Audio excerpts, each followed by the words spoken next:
Hello everyone, welcome to Sampurna और मैं संदीप आप सभी लोगों का एक बार फिर से स्वागत करता हूं। आज हमारा औरंगाबाद में दूसरा दिन है और आज हम लोग यूनेस्को के एक और वर्ल्ड हेरिटेज साइट अजंता जाने वाले हैं।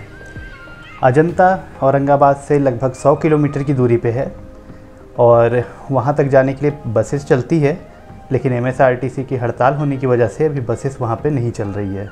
तो हमने एक कैब बुक किया है और फिर हम डायरेक्ट अब मिलते हैं अजंता में।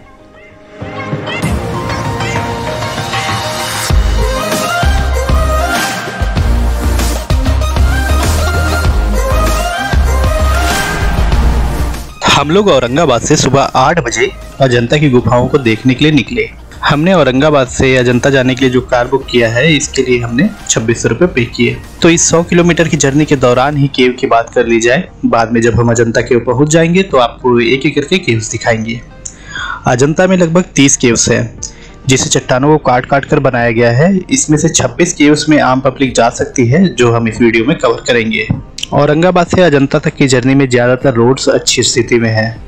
अजंता जाने के लिए पहले औरंगाबाद आना पड़ेगा, जो रोड रेल से अच्छी तरह कनेक्टेड है। साथ ही यहाँ पर एयरपोर्ट भी है। अभी हम लोग अजंता से 13 किलोमीटर की दूरी पर हैं और होटल साई मिलन में रुके हैं ब्रेकफास्ट करने के लिए। यहाँ बाहर में भी कुर्सियाँ लगाई गई हैं जहाँ पे बैठ कर के ब्रेकफास्ट किया जा सकता है। और हम लोगों ने आलू पराठा और गोभी पराठा ऑर्डर किया है। तो चलिए ब्रेकफास्ट करते हैं और उसके बाद फिर पहुँचते हैं अजंता।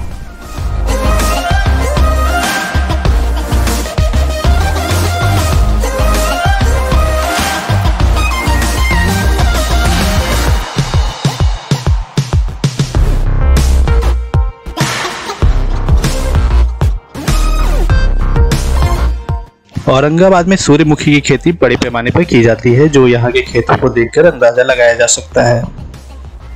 ब्रेकफास्ट करने के बाद हम फिर से केव्स की तरफ निकल चुके हैं। वैसे तो पूरा केव को अच्छे तरीके से घूमने के लिए पूरे दिन का समय होना चाहिए, लेकिन अगर आप जल्दी में हो तो आपको कम से कम 8 केव्स तो घूमना ही चाहिए, जिसके नंबर है केव नंबर 1, 2, 9, 10, 16, 17, 19 एंड 26। अब हम पहुंचने ही वाले हैं अजंता के पार्किंग एरिया के पास। हमें औरंगाबाद से यहाँ तक आने के लिए कुल 3 घंटे लगे और पार्किंग एरिया से केव्स तक का रास्ता 4 किलोमीटर का है। अजंता में 4 किलोमीटर अंदर जाने के लिए बस सर्विस अवेलेबल है और यहाँ पे आपको अजंता केव घूमने के लिए पहले तो एंट्री फ़ी 15 रुपये देना पड़ता है और उसके बाद 35 रुपये का आर्कियोलॉजिकल सर्वे ऑफ इंडिया को चार्ज देना पड़ता है अजंता केव घूमने के लिए। अभी बस फेयर कितना है वो जा कर के पता करते हैं, फिर आप लोगों को बताते हैं। ये एक नॉन AC बस है जिसका किराया 25 रुपये पर पर्सन है। अजंता की गुफाएं 2री शताब्दी ईसा पूर्व से ईसा की 5वीं शताब्दी तक बनाया गया था। ये सारे केव्स बौद्ध धर्म को समर्पित है। साथ ही साथ यहाँ पर चट्टानों को काटकर बौद्ध स्कल्पचर्स बनाने के अलावा गुफाओं के छत और दीवारों पर पेंटिंग भी की गई है। मैं तो अजंता की गुफाएं देखने के लिए बहुत उत्साहित हूँ। क्या आप भी हैं? और धीरे धीरे हम केव के और नजदीक आते जा रहे हैं। फील आनी शुरू हो चुकी है और इसी के साथ हम अजंता के बस स्टॉप के पास पहुंच चुके हैं।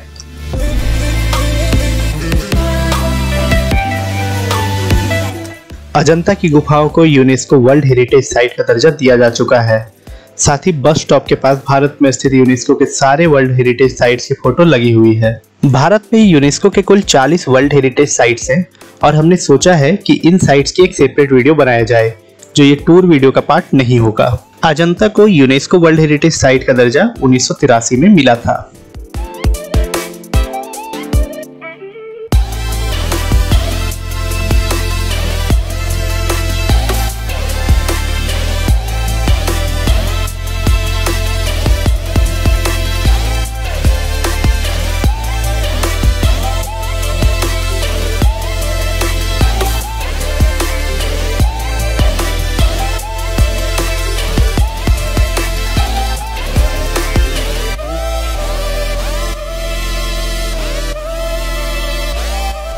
सामने अब एंट्री गेट दिखाई दे रहा है। इस केव के रख रखाव की जिम्मेदारी आर्कियोलॉजिकल सर्वे ऑफ इंडिया के पास है। यहाँ पर अजंता केव से जुड़ी कुछ जानकारियां दी हुई है, आप पहुंच करके पढ़ सकते हैं। सामने से एंटर करके आप इस तरफ से बाहर आते हैं। अंदर आप किताबें खरीद सकते हैं। हमने यह किताब खरीदा जिसमें अजंता के सारे केव्स की जानकारी दी गई है। सामने अजंता केव का मैप दिख रहा है।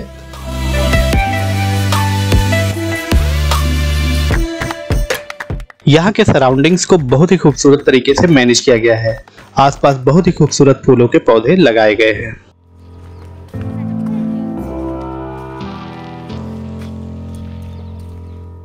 अजंता केव्स में हमें काफी पुरानी मोनास्ट्रीज और प्रार्थना कक्ष देखने को मिलेंगे, जिसे लगभग 245 फीट के चट्टान को काटकर बनाया गया है।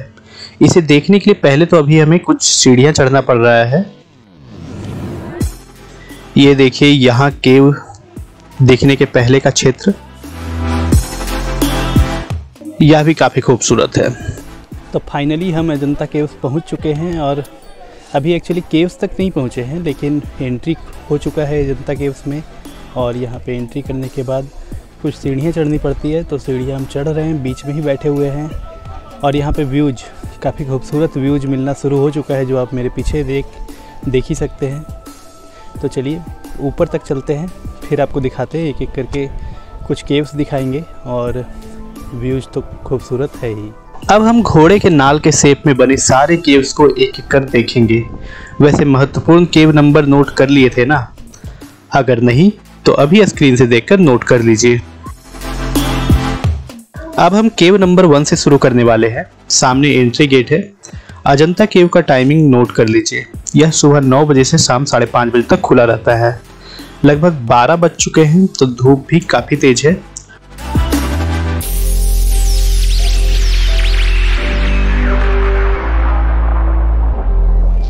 और एंट्री करते ही ये सबसे पहले हमें केव नंबर 1 दिख रहा है, और इसके बाद से लगातार केव्स के नंबर शुरू हो जाएंगे। मतलब एक के बाद 2, 2, 3, 4 और इस तरह से 26 केव तक हम लोग जाने वाले हैं। तो इसमें से जो महत्वपूर्ण केव्स है उसको हम अंदर से भी दिखाएंगे।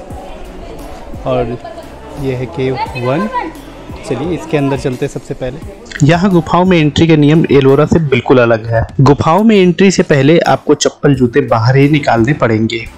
यहाँ पर केव 1 से जुड़ी जानकारी लिखी हुई है, तो आप चाहे तो पॉज करके पढ़ सकते हैं, नहीं तो हम तो बताएंगे है ही।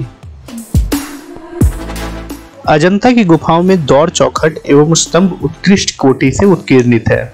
खंभों के ऊपर हाथी, घोड़े, बैल, शेर और ध्यानमग्न बौद्ध भिक्षु बनाए गए हैं। हम अंदर जाकर वीडियोग्राफी कर रहे थे, तभी वहां के गार्ड्स ने हमें रोका। तो समय है आप लोगों को केव्स में एंट्री के नियम बताने का। पहला, गुफाओं में कैमरा स्टैंड और फ्लैश लाइट के साथ फोटोग्राफी की अनुमति नहीं है। दूसरा, गुफाओं के अंदर शूटिंग वीडियोग्राफी अलाउड नहीं है। तीसरा, एक समय में केवल 40 दर्शक 15 मिनट के लिए गुफा के अंदर जा सकते हैं। चौथा, प्रत्येक 15 मिनट के बाद 5 मिनट के लिए दर्शकों का प्रवेश रोका जाता है। पांचवा, पेंटिंग, मूर्तियों और लाइटिंग वाले उपकरणों को छूना मना है। छठा, गुफा के अंदर एडिशनल लाइट जैसे टॉर्च वगैरह का इस्तेमाल करना मना है। सातवां, गुफा के अंदर खाना मना है। और आठवां, आपको शांति बनाकर रखना है। तो हमने वीडियोग्राफी तुरंत बंद कर दी। तो गुफा के अंदर की कोई वीडियो तो नहीं है, इसलिए गुफा के अंदर के भाग को हम फोटोज के माध्यम से देखेंगे। अजंता की गुफा अपनी पेंटिंग्स के लिए फेमस है। केव 1 के अंदर की इस पेंटिंग को जातक कथाओं से प्रेरणा लेकर बनाया गया है। इसी केव में भगवान बुद्ध की एक प्रतिमा भी है। केव 1 के अंदर ही 2 प्रमुख पेंटिंग्स पद्म पानी और वज्र पानी का बना हुआ है, लेकिन खराब लाइटिंग की वजह से हम उसे कवर नहीं कर सके। अब हम केव 2 की तरफ आगे बढ़ते हैं। सेम आपको जूते निकालकर ही अंदर जाना पड़ेगा। स्तंभों पर काफी सुंदर कलाकृतियां की गई है। तो आइए अंदर चलते हैं।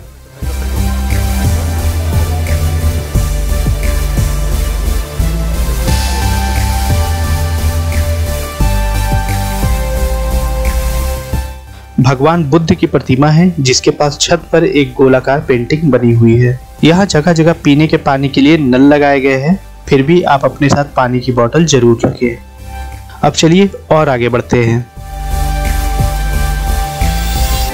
थोड़ा आगे जाने पर सीढ़ियों के ऊपर जाकर गुफा नंबर 3 है, जो कि एक इनकम्प्लीट मोनास्ट्री है। अंदर जाने का रास्ता भी बंद है, तो अब सीधा गुफा नंबर 4 चलते हैं। ये रहा गुफा नंबर 4 का एक्सटीरियर। यह अजंता का सबसे बड़ा विहार है और यह लगभग 10,400 स्क्वायर फीट में फैला हुआ है। इसके दरवाजे पर काफी कलाकृति की गई है। दरवाजे के दाएं साइड में एक चतुर्भुजाकार पैनल है, जिसके सेंटर में अवलोकितेश्वर की खड़ी प्रतिमा है। आइए अंदर चलते हैं।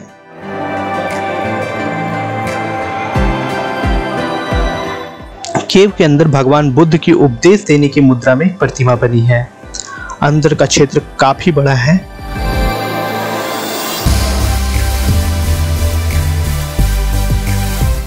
यहाँ बाहर से आगे आने वाले केव्स कितने ज्यादा खूबसूरत दिखाई दे रहे हैं।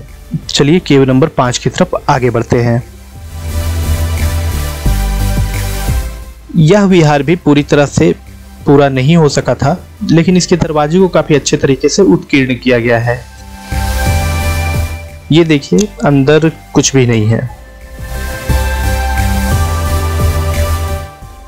अभी तक 5 केव्स कंप्लीट हो चुके हैं और यहाँ की केव्स में वीडियोग्राफी और फ्लैश के साथ फ़ोटोग्राफी अलाउड नहीं है। उम्मीद कर रहे हैं फिर भी आप लोगों को ये अजंता का ये टूर पसंद आ रहा होगा, तो आगे और हमारे साथ बने रहिए। अभी पूरे 21 केव और बाकी है। टोटल 26 केव्स हम कवर करने वाले हैं। तो चलिए आगे बढ़ते हैं 6th केव में। केव नंबर 6 एक 2 मंजिला विहार है। ग्राउंड फ्लोर पर भगवान बुद्ध की एक प्रतिमा उत्कीर्ण की गई है। ऊपर जाने के लिए सीढ़ियां बनी हुई है, तो ऊपर चलते हैं। ऊपर भी भगवान बुद्ध की एक प्रतिमा है, जिसके नीचे हिरण बना हुआ है। इस केव में भगवान बुद्ध और बोधिसत्वों की कई अन्य आकृतियां उत्कीर्ण की हुई है। अब चलिए केव 7 की तरफ चलते हैं।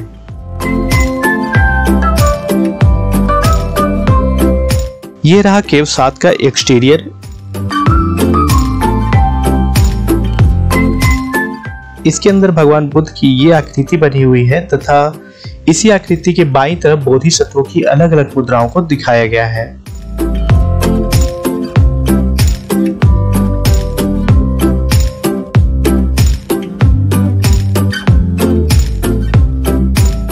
गुफा नंबर 8 थोड़ा नीचे है और इसका ज्यादातर हिस्सा भारी भूस्खलन की वजह से बह चुका है। तो चलिए सीधे केव नंबर 9 चलते हैं। केव नंबर 9 के एंट्री गेट के बाहर बड़े स्तर पर नक्काशी की हुई है।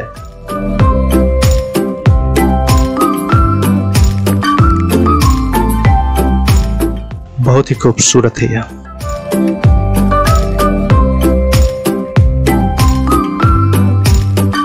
यह एक छोटा सा चैत्यगिरी है। इसमें 24 पिलर्स हैं। इसके सेंटर में एक सिलिंड्रिकल बेस पर ग्लोब नुमा स्तूप बना हुआ है और उस स्तूप के ऊपर जो उल्टी पिरामिड शेप में आकृति दिख रही है उसे हर्मिका कहते हैं। आइए अब केव 10 देखते हैं। यह भी एक चैत्यगिरी है। अगर आपको चैत्यगिरी और विहार में अंतर नहीं पता, तो सॉल्ट में चैत्यगिरी वह जगह होती है जहां पूजा अर्चना की जाती है, वहीं विहार वो जगह होता है जहां बौद्ध भिक्षु रहते हैं। और यहाँ से ये पीछे का शानदार नजारा देखिए, वाह। इसके अंदर भी स्तूप है, साथ ही साथ यहाँ की दीवारों और स्तंभों पर पेंटिंग्स भी बनी हुई है। हमने वहाँ केव नंबर 1 से शुरू करते हुए अब फाइनली पहुँच चुके हैं केव नंबर 10 पर, और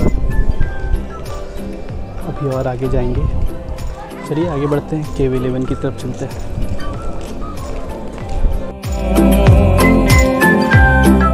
केव 9 और केव 10 के 2 चैत्यगिरी के बाद अब हम केव 11 के विहार को देखने वाले हैं। सामने केव नंबर 12 है और इसके राइट साइड में थोड़ी ऊंचाई पर केव नंबर 11 है।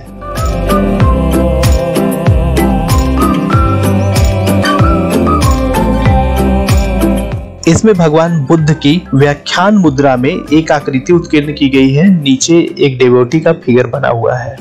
अब चलिए जल्दी जल्दी केव 12, 13 और 14 देखते हैं। ये नीचे केव 12 है, जिसमें सिर्फ कुछ पिलर्स है और स्ट्रक्चर बरामदा के समान है।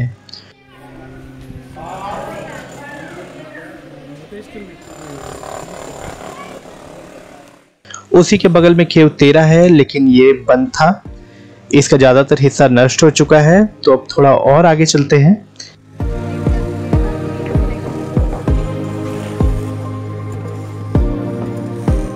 यह रहा केव नंबर 14 और इसके अंदर एक सिस्टर्न है और कुछ सीढ़ियां भी है। तो चलिए ऊपर चलते हैं पहले।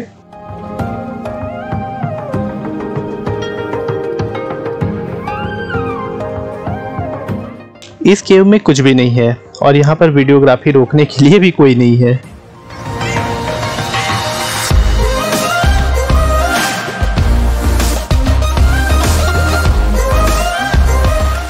अब हम चलते हैं केव नंबर 15।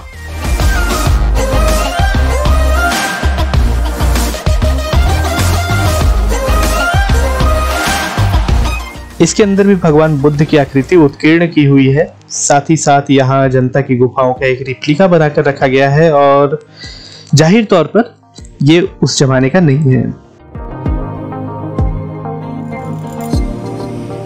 थोड़ा आगे जाने पर यहाँ की दीवारों पर बड़े बड़े हाथी बने हुए हैं, जिसके बगल से सीढ़ियां बनी हुई है जहां से केव के अंदर जाने का रास्ता है।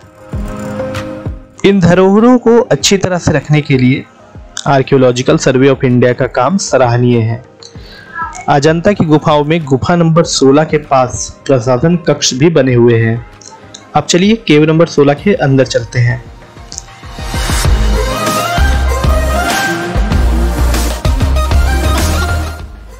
इसके अंदर की पेंटिंग्स काफी ज्यादा खराब हो चुकी है। इसके अंदर भगवान बुद्ध की व्याख्यान मुद्रा में काफी बड़ी आकृति बनी हुई है। यहाँ भगवान बुद्ध जिस मुद्रा में है, ये जो पैर नीचे करके बैठे हुए हैं, उसे प्रलंब पाद मुद्रा कहा जाता है। इसके अंदर कुल 20 स्तंभ हैं। स्तंभ और छत के बीच ऐसी आकृतियां बनी है मानो वो अपनी पीठ पर इस छत का भार उठाए हुए हैं। ये इस गुफा के फेमस फ्लाइंग कपल की आकृति है। केव नंबर 17 के बाहर ही बाएं दीवार पर एक आकृति उत्कीर्णित है। तो जूते उतारकर चलिए अंदर चलते हैं।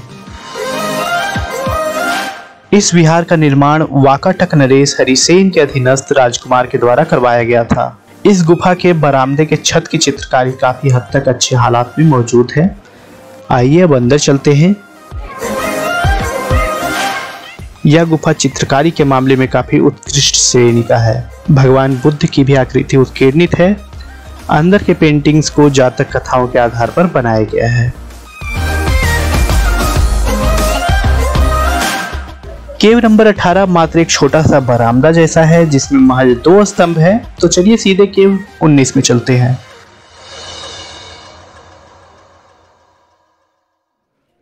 ये रहा केव नंबर 19, जो चट्टानों को काटकर बनाया गया चैत्यगिरी का एक परफेक्ट नमूना है। इसके बाहर के स्तंभों और दीवारों पर उच्च कोटि की रचना और डिजाइन अलंकृत की गई है। अब चलिए इसके अंदर चलते हैं।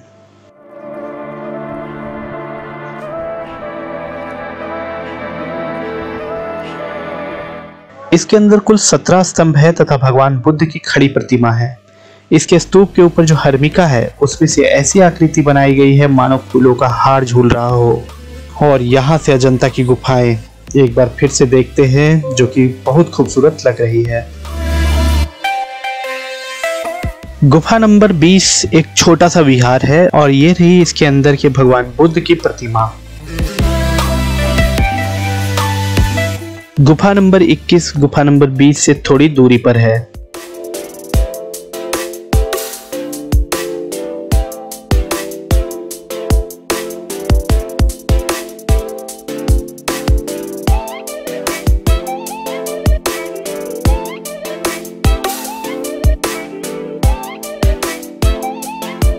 ये रहा गुफा नंबर 21। इसके बाहर बरामदे में 4 स्तंभ है।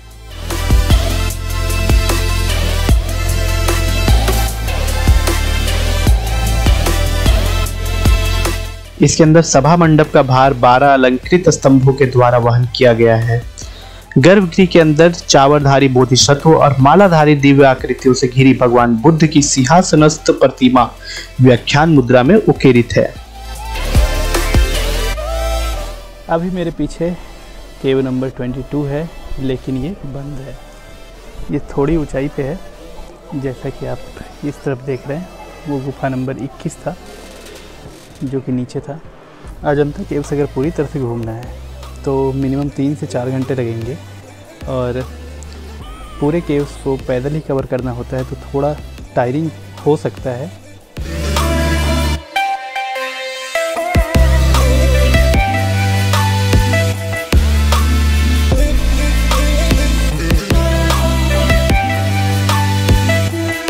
केव नंबर 23 भी अंदर से इनकम्प्लीट है। यद्यपि इस गुफा के बाहर और अंदर के स्तंभ मजबूती से खड़े हैं और इसके डिजाइन्स काफी अच्छे उत्कीर्णित है।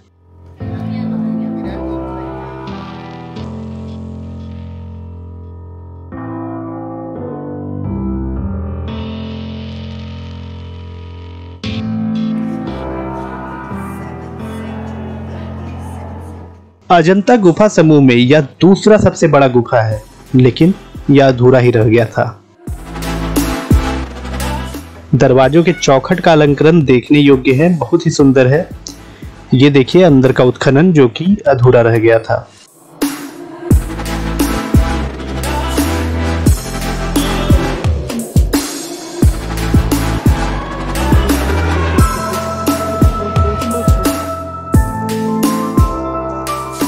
और ये जो ऊपर छोटा सा गुफा दिख रहा है वो गुफा नंबर 25 है।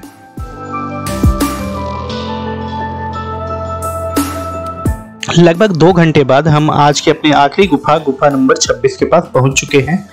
ये एक चैत्यगिरी है और ऐसा ही गुफा नंबर 19 में देख चुके हैं। वैसे यह गुफा नंबर 19 से बड़ी है। आइए इसके अंदर चलते हैं। इसके अंदर स्तूप के नीचे भगवान बुद्ध के प्रलंब पाद मुद्रा में प्रतिमा बनी हुई है।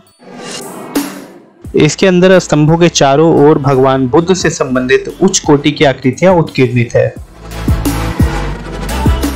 इसमें भगवान बुद्ध की सोई हुई आकृति उल्लेखनीय है। गुफा नंबर 26 के आगे भी कुछ गुफाएं हैं, लेकिन आम पब्लिक को वहां जाना अलाउड नहीं है। इसी के साथ केव सारे कंप्लीट हो चुके हैं। एक बार इस नज़ारे को जी भरकर देखकर हम अब वापस औरंगाबाद चले जाएंगे। यह भारत के अद्भुत स्थानों में से एक है, तो यहाँ पर आप भी एक बार जरूर आएं। यहाँ पर सिर्फ भारत ही नहीं, विदेशों से भी भारी मात्रा में लोग आते हैं।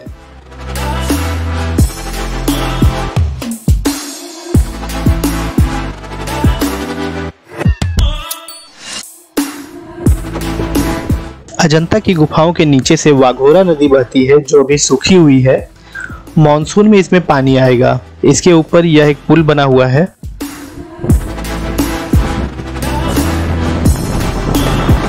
अब हम वापस औरंगाबाद जा रहे हैं। यहाँ पर गन्ने की खेती वृहद मात्रा में की जाती है, तो रोड्स पर आप ऐसे गन्नों से भरे ट्रक्स को देख सकते हैं। रास्ते में हमें भगवान बुद्ध की एक बड़ी प्रतिमा दिखाई दी। हमें नहीं पता कि इस जगह को क्या कहते हैं।